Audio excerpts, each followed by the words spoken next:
All right, so the first question is, what is your name? My name is Jim Sterner. All right, and where were you born? Born in Philadelphia, When were you born? June 4th, 1923. All right. 90 years ago. Where were you living before the war? And, well, I was born in Philly, I was raised in Allentown, and I went to high school in Wilmington. All right. And before the war, what was your life like? I had a good life. My mother and father were divorced when I was in the second grade, which was extremely unusual for those days. And so I had two of everything when I was growing up, one in Allentown and one in Wilmington. And the reason I came to Wilmington was because I lived with my mother in Allentown through the 9th grade, and then came to Wilmington to live with my father to go to high school at Alexis I. DuPont High School, which you probably know. Yeah.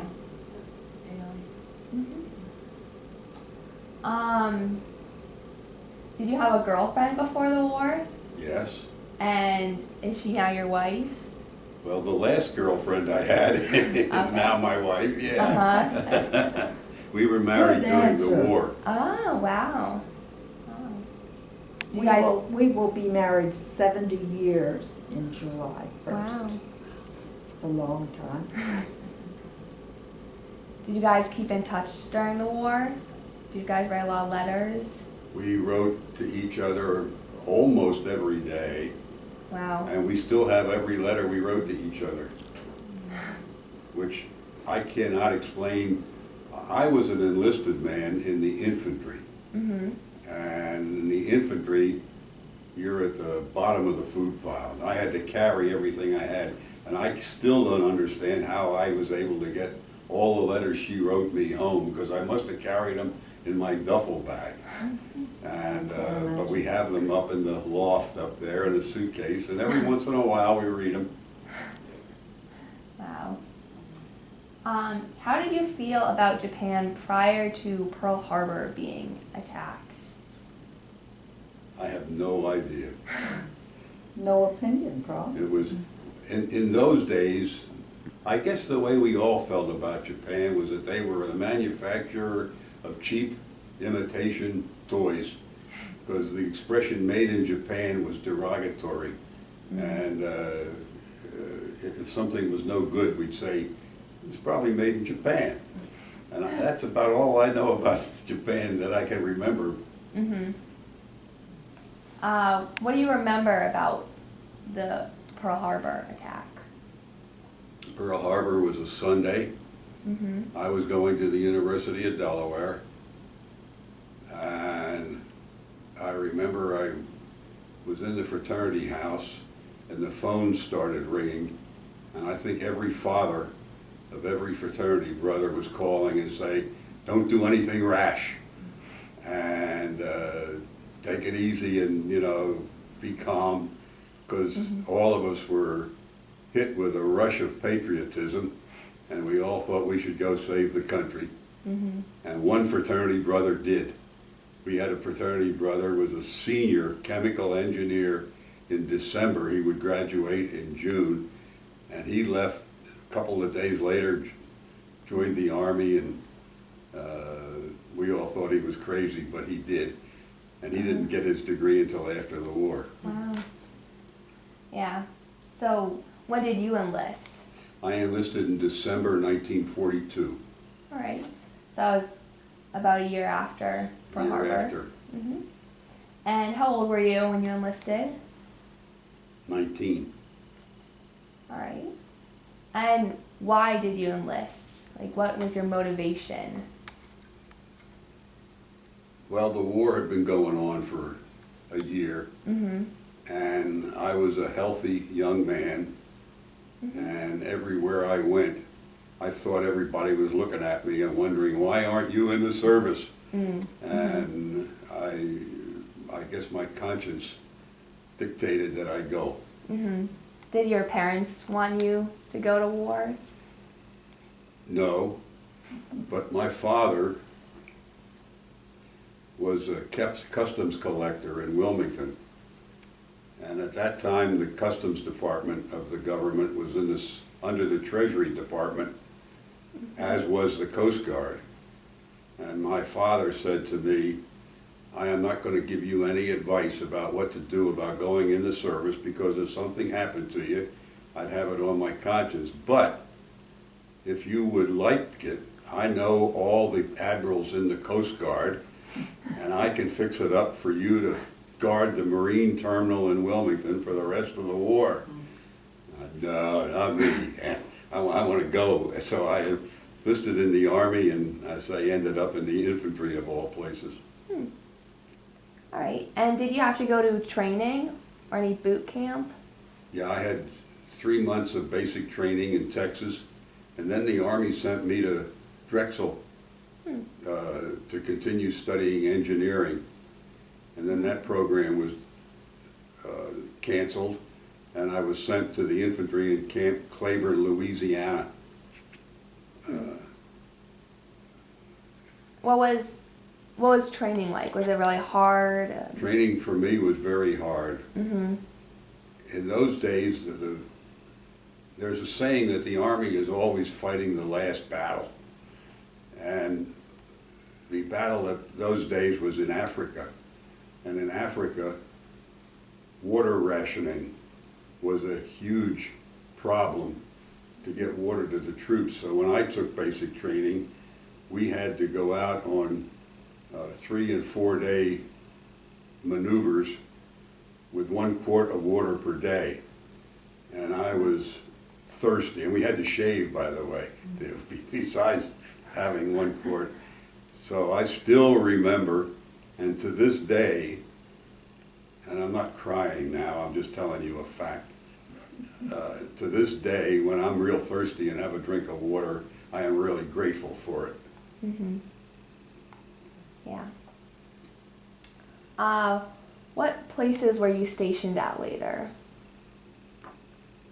Well, I did basic training in Mineral Wells, Texas, and then the advanced training was in Camp Claiborne, Louisiana, which was Alexandria.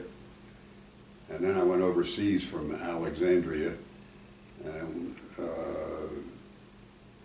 was in the war in Germany and Belgium, and then did Army of Occupation in Germany, and came home from Germany in January 1946. That must have been pretty long. 16 months overseas, Yeah, wow. which wasn't bad for World War II. Mm-hmm. But it was the Battle of the Bulge. Yeah. What are some of the experiences that you remember most? Well, I guess, well, I got to say this first. The experience I remember most of those years, not necessarily Army, was July 1st, 44, when Sis and I were married, just before I was going overseas. You used to get an overseas furlough before going overseas, and we got married on my overseas furlough when I was just turned 21 and she just turned 20. And of course our parents were very, very much against that.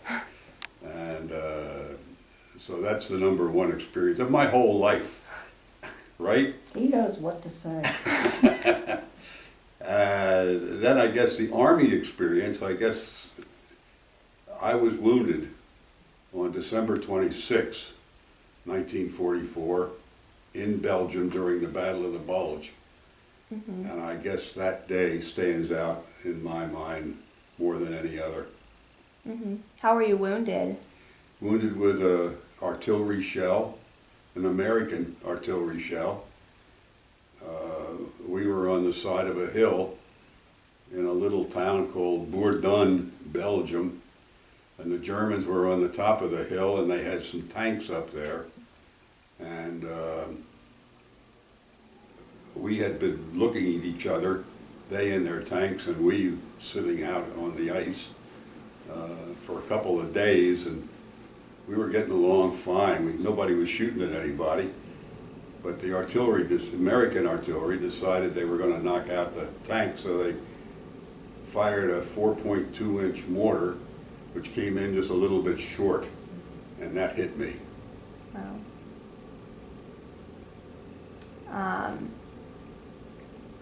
Did you go to the hospital for? I was in the hospital for 4 months, Mm-hmm. mostly in England.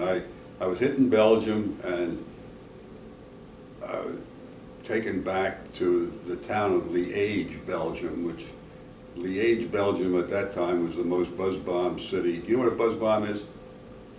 No. Buzz bomb was the German invention of self-propelled bombs that they threw over into England.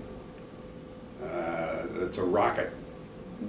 And at that time, England had gotten thousands of these things, and at that time they decided to, part of the German advance in Belgium, they were buzz bombing Liège, but I was operated on there that night. Mm-hmm.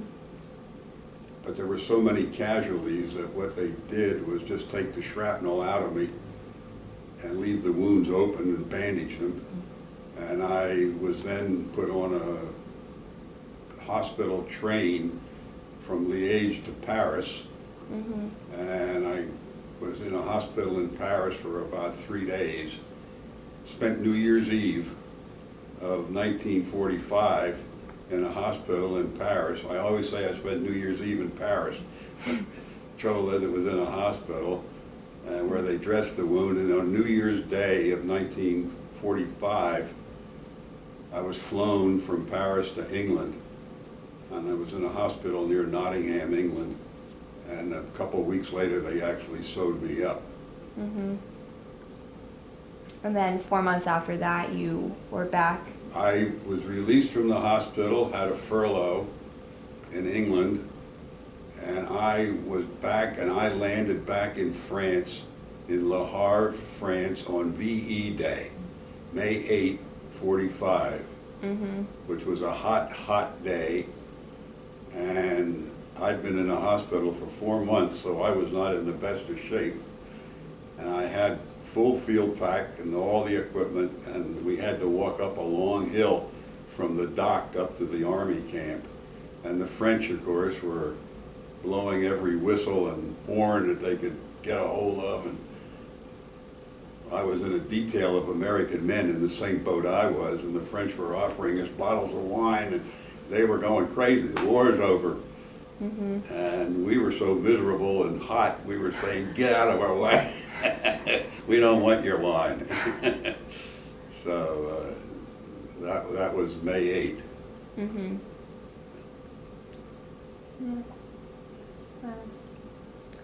Yeah.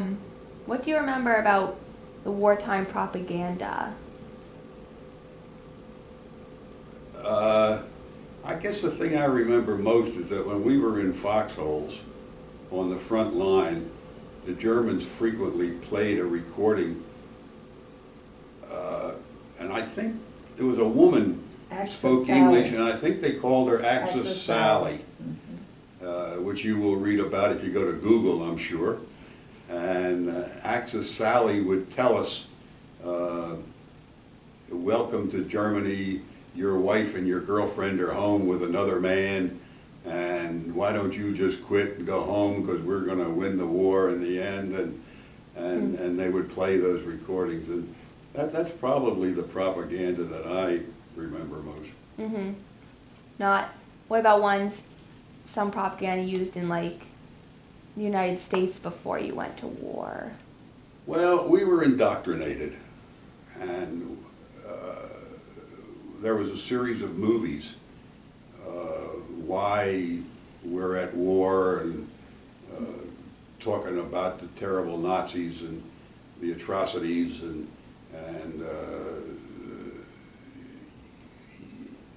your mind was such that you were able to go and capable of going through the hardships which we had to go through in the foxhole. One of the pieces of propaganda I remember is when we were in Holland getting ready to go into combat, they would tell us each day about how this is November of 44, and at that point everybody expected the war to be over and we'd be home for Christmas. And the Army was telling us, this is the United States Army, was telling us how the Germans were down to the bottom of the barrel, and the guys we were going to be fighting were either old men or young boys or blind in one eye and couldn't see out of the other or something. And the first day we went up to the front, we captured some Germans, and we looked at them, and they were our age, and they were good-looking, pure Aryan boys. And we wondered what happened to that American propaganda. Where are these old guys we're supposed to be fighting? Yeah. How much did you know about what was happening with the persecution of the Jews? I don't think we knew anything. Mm-hmm. Yeah. I can't recall knowing anything until well after the end of the war. Yeah. Where they showed us like a Band of Brothers. I don't know if you've seen Band of Brothers. I've seen Band of Brothers. Mm-hmm. A couple times. We watched the episode in class where they were liberating the concentration camps. Our division never liberated a Jewish concentration camp. We did go into a couple of Polish displaced persons. The Germans imported Czechs and Poles and the countries that they invaded. They brought back to Germany to work in the factories, and these people lived in camps that we were into, and I remember one where people were living in a gymnasium of a school, and their entire world was a couple of blankets in a area about as big as this living room, and there'd be a man and a wife and a couple of kids live in there, and a stove. And of course they didn't have any fresh grease or butter, and they'd cook and recook and cook and cook, and the smell of the grease was such that I know when I went through there I thought I was going to throw up, but didn't. Yeah. What did your family say their life was like during the war? How were they impacted by it? Well, they had rationing. Mm-hmm. Had gasoline rationing and shoe rationing, clothing rationing, meat rationing. But everybody was patriotic, and everybody was rah-rah for the United States, and nothing's too good for the boys. And, I know at one time when I was overseas, before combat, we couldn't have cigarettes. Cigarettes were a big part of our lives in those days. Mm-hmm. And I wrote home to Sis, and I said, we have trouble getting cigarettes. And they didn't have any in the States hardly at all, but she went around to stores and here and there, and she dug up a couple of packs of mail. Well, by that time, we had plenty of cigarettes, of course. But I think that was no new automobiles, of course. I think the last automobiles made were, 1943? Mm-hmm. Something like that, give or take. Was this because the automobiles were being imported? Because all the steel was going to the war effort, to the tanks. Okay. Now, in those days, we didn't import automobiles. They were all domestic. Oh. Yeah. Mrs. Sterner, did you get a job like manufacturing during the war? I was graduated from the University of Delaware on our first anniversary, Mm-hmm. and then I worked at Wilmington Trust till he came back, and we went up to Troy where he went to school. Mm-hmm. And no soap, no That's right, no detergent, no refrigerator. Well, you worked one summer developing rockets. Yes, they had a program down at the University of Delaware where you plotted the parabola of a missile. We never knew what we were doing, but we did it. Uh-huh. And that was just during the in-between terms. in the summer. All right. Did you make any lifelong friends during the war? Yes. Oh, yeah. I've got to mention there is a friend of mine who lives right up in that apartment. Mm-hmm. Name is Don Stauffer. Don and I were both at the University of Delaware, and I don't think we knew each other, but it turns out we enlisted on the same day.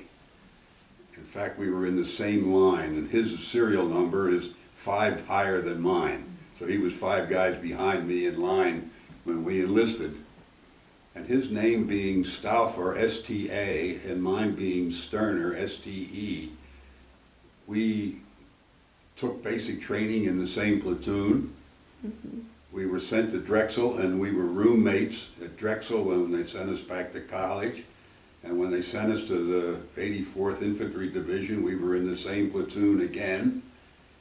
And we went overseas together. We were foxhole buddies and took care of each other and had a number of experiences together in combat. And the day I was wounded, he was about 5 yards away from me, and the shell did not hit him, but the concussion blew him in the ditch. And he got out of the ditch. 2 medics.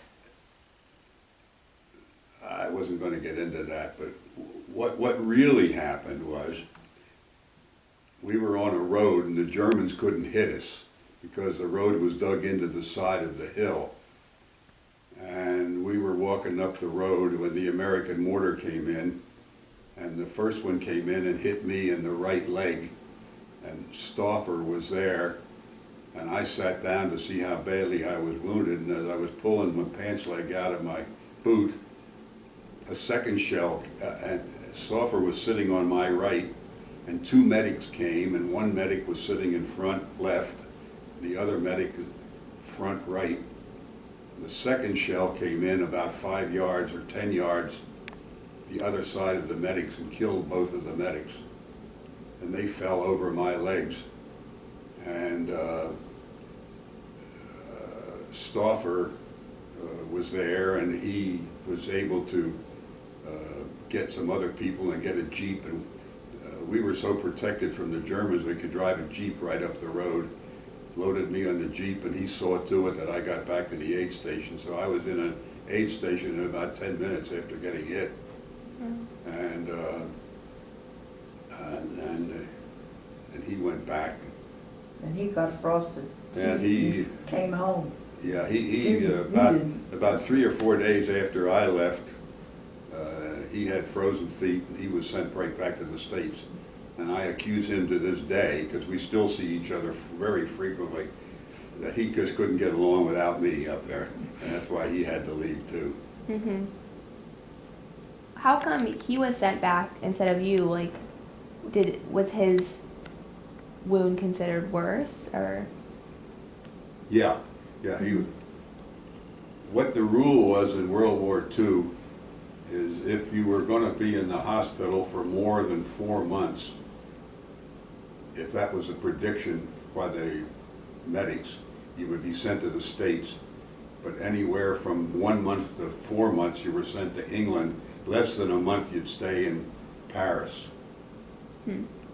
So I was very happy that when they came through classifying you, everybody wanted to be ZI'd, Zone of the Interior. And so we were all, we didn't want to be hurt bad, but we wanted to be ZI'd. And I got UK'd, United Kingdom, and that was better than being there. So I was just 2 days short of the 4 months when I got discharged from the hospital. Wow. Were you awarded any medals during the war? Purple Heart, Bronze Star. Yeah.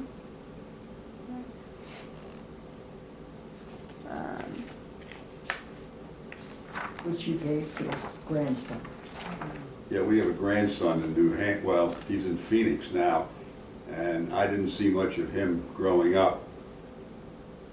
And as I have our other grandsons, so I gave my decorations and my combat infantry badge, which is the one we are all most proud of all of them.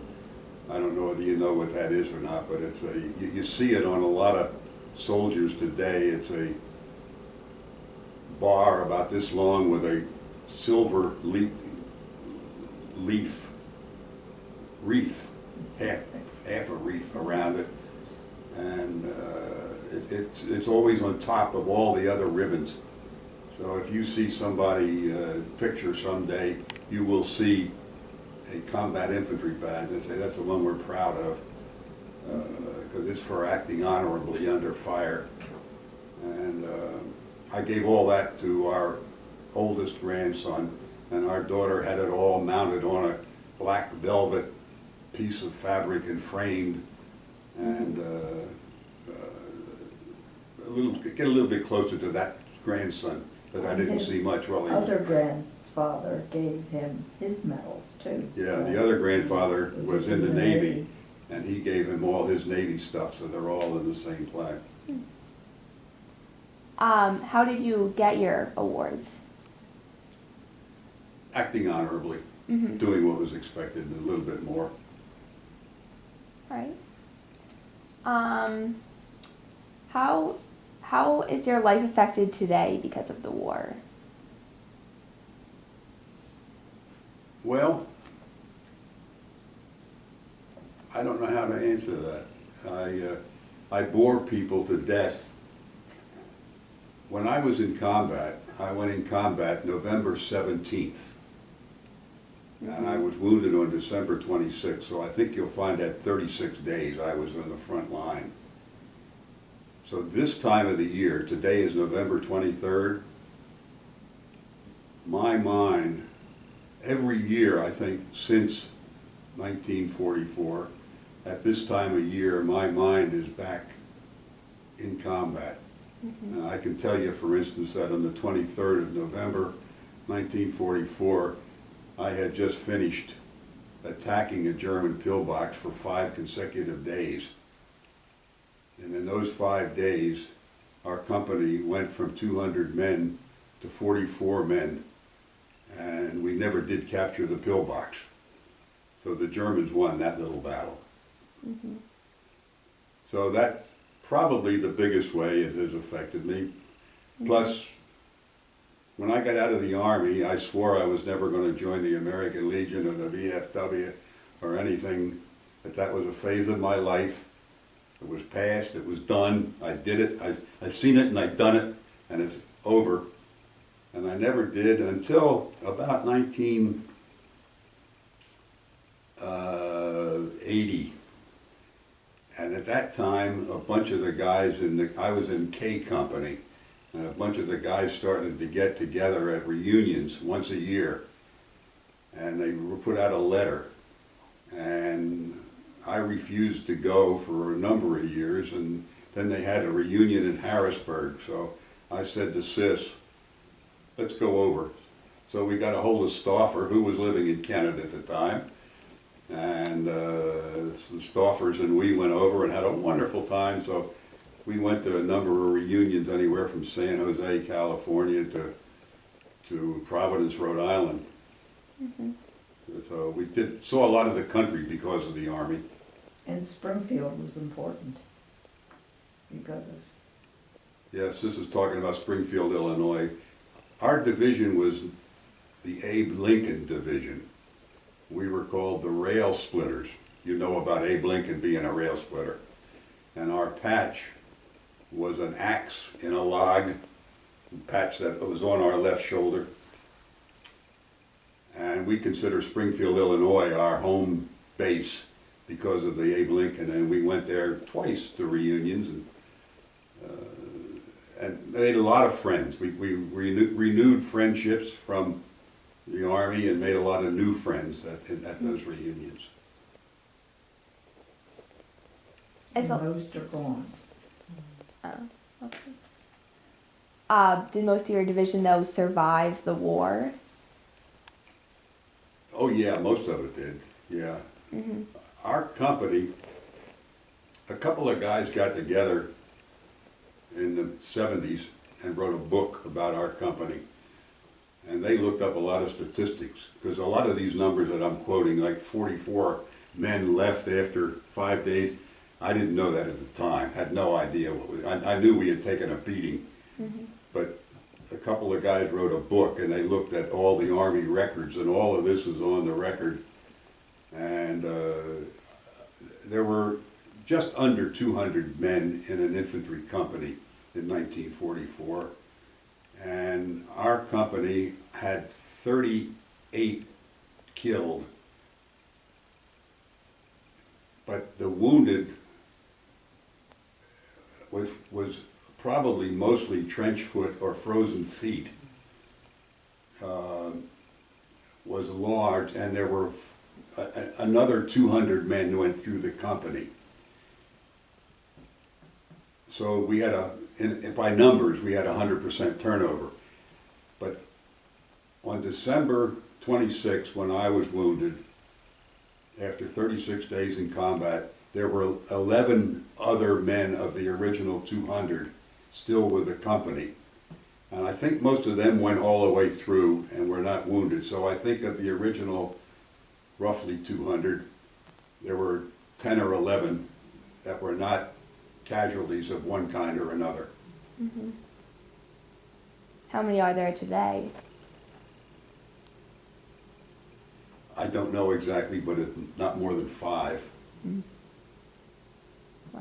I still email a buddy down in Oklahoma, and he and I email each other regularly, and he has kept up to date with the people more than I, and we don't know more than 5. Mm. That's why having Stauffer here is so unique, because he and I were so close, and now we're both living at Jenner's Pond. And he was your best man. Yeah, when Sis and I were married, again, because of STA and SDE, he was on furlough in Wilmington, so he was best man when we were married on July 1st. Mm-hmm. Did you guys know you both, did you know he lived here before you, or you lived We were here before before him? they were, yeah. They lived in Hamerton Woods. You know where Hamerton is. Across from Kendall. Up Route 1. And they lived up there, so yeah, we've been visiting for 25 years regularly. All right. Did you fight in any wars after World War II? No. All right. You didn't The want war to? of life. Yeah. What was your everyday life like in the war? My what life? Your everyday life, like, what did you generally do during the war? Whatever he was doing. Well, I was in the Army, so I drilled. Mm-hmm. I went on maneuvers overseas after the war.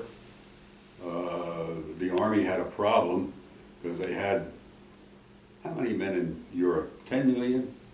Something like that. They had a lot of young men in Europe. And what were they going to do with all these people after the war when peace came? So they were looking for things, and our division happened to have a man who was the producer of what was the $64 question. Now, you would not know that, but it was the original quiz show. And back in the 30s, $64 was a lot of money. And so everybody would listen to the radio and hear about who's going to win $64 at this quiz show. Well, the producer of that show happened to be in our company. And so the division pulled him out, and he produced, we put on a show in the theater in Heidelberg, Germany.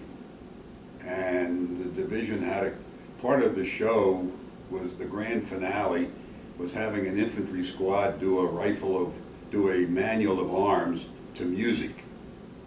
Manual of arms is right shoulder, the left shoulder, and doing all that without any commands or anything, but which we rehearsed and rehearsed and rehearsed and went on the stage, and was quite a hit. So we did that for months. In fact, we spent 2 weeks in Paris in the Sarah Bernhardt Theater putting on that show. And opening night in Heidelberg. It happened there was a USO show there featuring Jack Benny, Ingrid Bergman, Martha Tilton, and a guy named Larry Adler. You can look these up. You may remember the name Jack Benny? No? No. Do you? Yeah. And Ingrid Bergman? No? I do know her. Well, the night of that show, Ingrid Bergman and I, for 2 to 3 minutes, were one-on-one with a conversation. And Sis knows that next to her, Ingrid comes in second in my life. I fell in love with her. But I'm still alive. Yeah. But that was a Sort of. thrill. That was a great thrill to speak to her and see her. Brush with fame. So but what we did exercises and we took hikes and did a lot of drinking. Dug up a lot of schnapps in Germany. I wonder if she'd like to read the book. That would give a lot of information. I'm not going to bore you with that. I bet it'd be interesting. Well, if you like, I can lend you the book. You can read about it. The book was written to try to give a personality to an infantry company. So it's written about people more than the war. And it's written about people on the individual front, not worrying about the maneuvers and the strategy of the war and all that stuff. It's individuals and what they were thinking when they were in combat. And it gets into all the statistics I'm talking about. We had 2 men mental problems that I know of, and that guys in the company tell me there were probably 4 mental breakdowns in our company. I really know of only one guy who had a self-inflicted wound, and they tell me there were 3 in the company total of self-inflicted wounds. But all the rest were, I say most of the casualties were trench foot, frozen feet, wounds, and then the 38 killed that we had. What was the food like when? Food in the Army, let me preface it by saying that I eat to live, and I'm not fussy about food. I am not a connoisseur in any way, shape, or form. I love hamburgers, I love McDonald's. Meat and potatoes, man. Meat and potatoes, man. So I was not picky, and the food was good. In combat, in the foxhole, we ate K rations. And K rations were developed in World War II, and they came in 3 varieties: breakfast, lunch, and dinner. They came in a box about 12 inches long, maybe 6 or 7 inches wide, 1.5 inches deep. And each box had a main course in it. Breakfast was a little can of scrambled eggs and ham. Lunch was a little can of cheese, and dinner was a can, I think it was Spam, looking back on it. My memory tells me it was beefier than Spam, but I think it was probably Spam. And the genius of K rations was they came in a box which was coated with paraffin. And the paraffin would keep the air out and keep everything in there fresh and waterproof. And when we were in a foxhole, in the daytime, couldn't do it at night because of the flame, but in the daytime we could take that paraffin box, stand it on end, light the top of it, and you couldn't see the smoke coming out of it, like a candle. And we could sit there and put the food, the eggs, not the cheese, but the eggs or the Spam, in a canteen cup, a little bit of water and mix it up, and heat it, we could have a hot meal and a hot cup of coffee. And we would try to get a hot meal, a hot cup of coffee, and try to warm our feet. We actually take our boots off in the foxhole to try to get, if there was enough flame left in that box to warm our feet. And after the war, of course, we had a kitchen set up in Germany, and the only problem was we ate from a mess kit. And a mess kit was a round piece of aluminum like this, and everything was in the same dish. So it was, every meal was like a stew. What are your memories of Victory in Japan Day? I was billeted in a nice house in a city, Weinheim, Germany, which is very close to Heidelberg. And there were 10 of us living in this house. And the German woman who owned the house used to come in every day. And in fact, we used to steal food for her from our kitchen.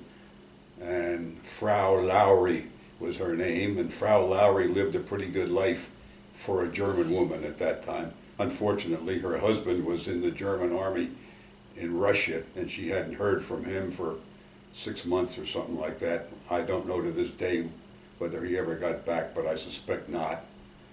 But Frau Lowry would come into the house, and we got into the routine where she would come in before we woke up, and she'd fix us coffee in the morning. So when we woke up, we'd have a hot cup of coffee before we went to the dining hall, which was half a mile away from where we lived. But Frau Lowry woke us up and told us about the VE Day. Mm-hmm. And so we took it in routine. We were happy because we had already started receiving training in warfare in the South Pacific. And we wanted desperately not to go to the South Pacific. So when we heard about the E-Day, we were very, very happy because we knew we wouldn't be going over there. Mm-hmm. What about Victory in Japan Day? That was it. Yeah. Oh. You meant VJ. VJ Oh, is Victory sorry. Japan. So what did you do after the war? What was your job after the war? Oh, I came home in January 46, Mm-hmm. went back to college, went to Rensselaer Polytechnic in Troy, New York, and Sis and I together, Sis got a job in a bank, and I went on the GI Bill. Do you know what that is? Mm-hmm. Yeah. I went to Rensselaer on the GI Bill. Sis worked in the bank to make enough money so we could eat and pay the rent. And we had a baby in She's November. the one in the middle over there, the first one. We had a baby in 65 years November old of this month. 48. Mm-hmm. I graduated in January of 49. Took a job with DuPont Company in Waynesboro, Virginia for 5 years. Then I was transferred to Providence, Rhode Island for 5 years. To New York City, where I worked in the Empire State Building for 5 years. And then down to Wilmington when we moved to Kennett at that time. And lived in Kennett from 64 to 79. Yeah, 64 to 79 we lived in Kennett. We moved the day after our youngest child graduated from Kennett. Okay. Right away.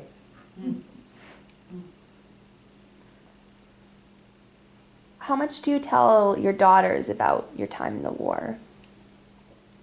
I bore them. Mm-hmm. I tell them about it. Would you ever want your daughters to join the military? No, They're too old for one thing. Yeah. never did want them to. Uh-huh. No. To me, the military is still a man's place. And I guess I still haven't gotten used to women serving, and in World War II, there was only 1 out of every 10 soldiers that actually saw combat. And I was one of the 10, and I can't imagine, because again, the Army's always in the last war, but I can't imagine women being in a foxhole in the situation I was in, because when we were there, we were worried about the next 10 minutes. And we were living a life for 10 minutes. And thinking a day ahead or something like that, or what might happen, was long-term planning. And so to me, with my personal experience, I felt that when women went into service, there would be a tremendous problem of unwanted children. And in fact, I thought it would be worse than it actually is. And from what I read in the paper, it's pretty bad. Now, even in particular, the Navy went on a cruise and 1/3 of the girls came back pregnant. So I'm old-fashioned. Mm-hmm. And I would not want my daughters there.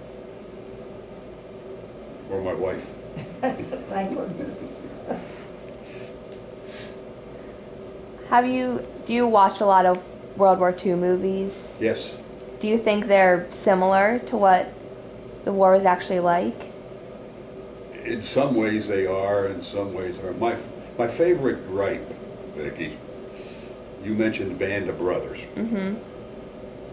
I shouldn't go on record for this, I guess, but Band of Brothers was a tremendous outfit, Company E of the 501 Parachute Regiment, and they did a tremendous job.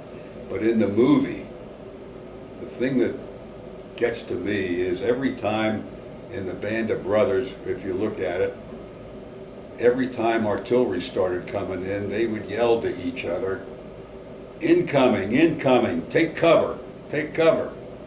And this was a big dramatic part and very effective for the movie. And I always said they must have been the dumbest guys in the whole world, because when we got shelled, we didn't have to tell anybody we were getting shelled, and we didn't have to tell our buddy to take cover.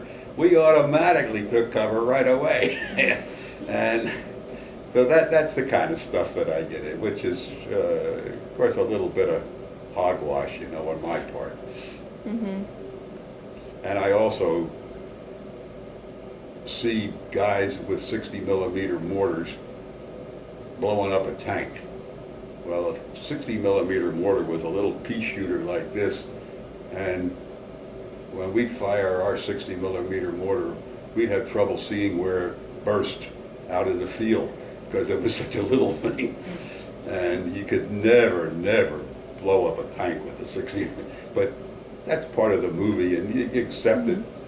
But my favorite war story is Hogan's Heroes. Yeah.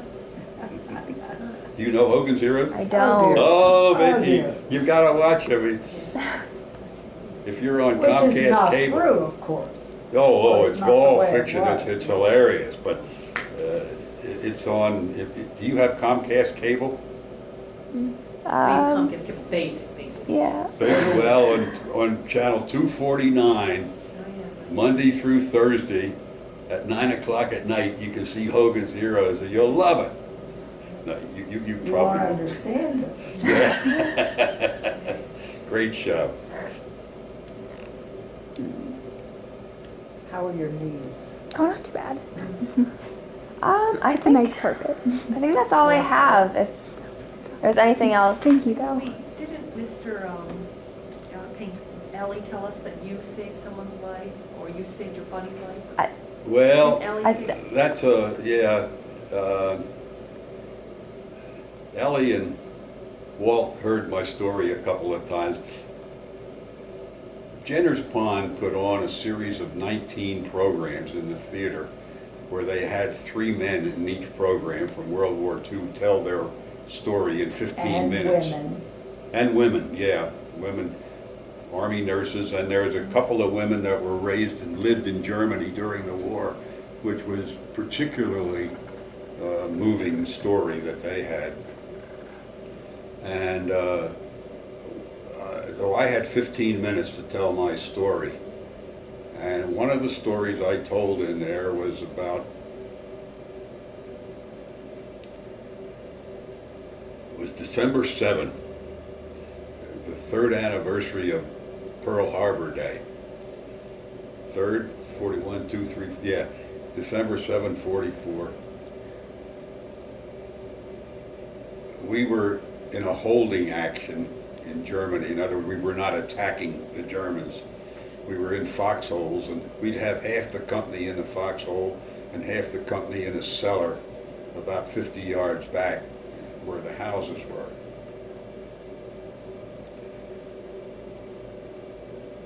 I had been in a foxhole with a buddy for 24 hours who was incapable of standing watch because he was what we then called shell-shocked. And I guess today there's a much more polite word for that. And I was on my feet, and I was scared. And when I got relieved,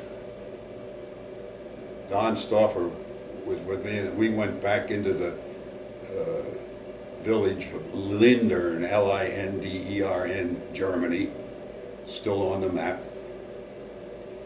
And the usual German cellar was built like a fort. It was built with big stones, and it was built in archways, with cross archways. That particular night, I got into the one cellar that I ever saw in Germany that was built like an American cellar, which is with concrete blocks and a little window in it and stuff. And I got in that cellar, and Stauffer came in, and every time an artillery shell hit anywhere in Lindern, these concrete block walls would shake a little bit, and they had been coated with plaster, so the plaster would flake off, and there was like a fog in that cellar. It was a terrible situation. But I got down, and Stauffer said to me, "We shouldn't stay in here. This is a death trap. I'm going to go look for a better cellar." And I said, "Well, you go. I'm too tired." So I lay down on the floor, and a few minutes later, he came back in and he said, "Hey, I found a really great cellar right across the street. Let's go over there and get out of this place." And I said to him, "Don, I am so tired that I can't walk up those cellar steps and across the street. I don't care if I get killed, I'm going to stay in this cellar." And Don thought about it, and remember, he'd been my best man in July. He thought about it, and he said, "Well, if you stay here, I'll stay here." So I was relieved because Don, against all Army regulations, carried a blanket in his combat pack. So I had a blanket that night to sleep under, Yeah. because Don would share the blanket. And somewhere along the line, another guy from our squad, a man named Faustino Guerra from San Antonio, Texas, somehow Faustino got in our cellar. So there were 3 of us under Don's blanket when we decided to go to sleep. And because Don carried the blanket and he went to the work of the thing, we let him sleep in the middle because it was less cold in the middle than on the outsides. And we had a great sleep.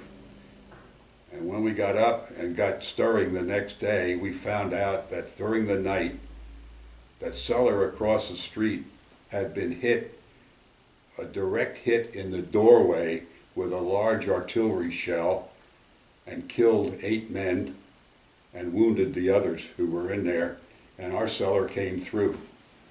So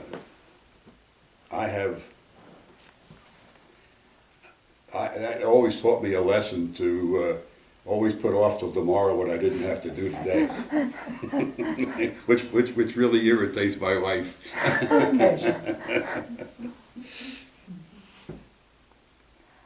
Have you been back to Europe? Yes. Mm-hmm. Sis and I went back, and we went. Our company's biggest fighting and most gory fighting was in Germany, in was attacking that pillbox just outside of the city of Geilenkirken, Germany. One little incident about, we took Geilenkirken, and the American Army took it, and our regiment, which was a 333 regiment, took Geilenkirken. We had one casualty, and that was a Catholic priest. And we don't know how, to this day, nobody knows how he got hit, but he did. But then right after we went through the city, we hit this pillbox, and we had intense fighting for 5 consecutive days. And I wanted to go back and see that field where we were in the fighting, and so Sis and I did that. And then we went to Belgium, to where I was wounded, and I had a hard time finding the spot. I found the road very easily, but nothing looked familiar because there were houses built along the road now, and things were different. But she had heard so much about it that she spotted the spot right away, and so we went back to the very spot where... He said it was a quarry, but it wasn't my idea of a quarry. It seemed bigger to him at the time. Yeah, Christmas Eve we were in a quarry, and in fact we set this little 60mm mortar up in there, and so the Germans were on top of the hill, and when Sis and I went back, this quarry was somebody's backyard, and they had flowers planted along the quarry wall, and it looked much smaller. I can tell you, we also, an incident of that nature is when we looked at German tanks, like in Belgium, this German tank that was looking at us, that tank looked huge to me.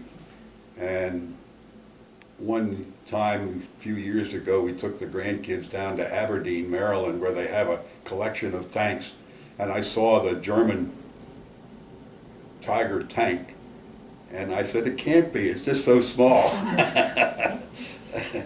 So a little perspective. Mm-hmm.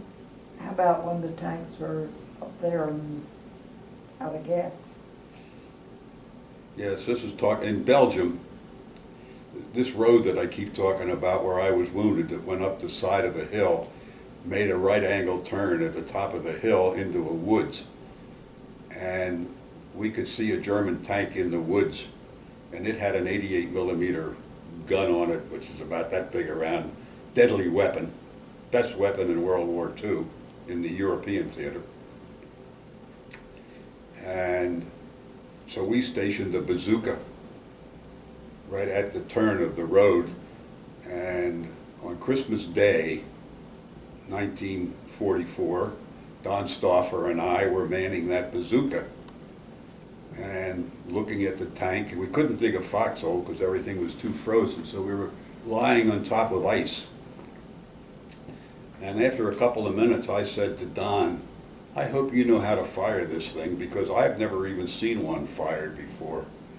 And he said, I don't have any idea how to fire this bazooka.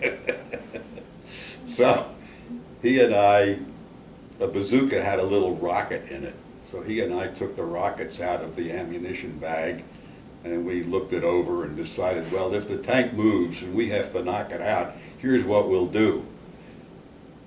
But then we decided that Stauffer would go back down the road to the guys in the company and ask somebody, who knows how to fire a bazooka?